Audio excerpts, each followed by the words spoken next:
तो लो जनाब, स्टोरी का बकिया हिस्सा हम आपको सुनाते हैं।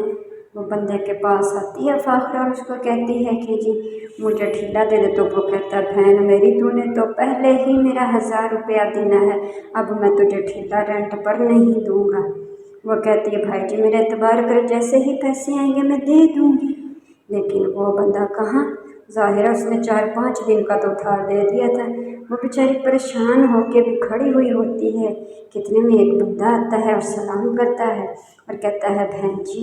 वो कहता है काफ़ी दिनों से मैं देख रहा हूँ आपने नई नई दुकान खोली है बर्गर वाली, तो मेरा बाजू कल टूट गया और मेरे पास एक बहुत बड़ा आर्डर आया है। ये लोग पहले भी मुझे से काम करवाते हैं लेकिन इस दफ़ा मेरा बाजू टूट गया है, तो प्लीज़ आप मेरी मदद करें, आप हमारे लिए बर्गर बनाएं और बड़ा आर्डर है और उसके पैसे मैं आधे आपको दे जाता हूँ और आधे काम होने के बाद दे दूँगा। वो कहती है ठीक है, तो मुझे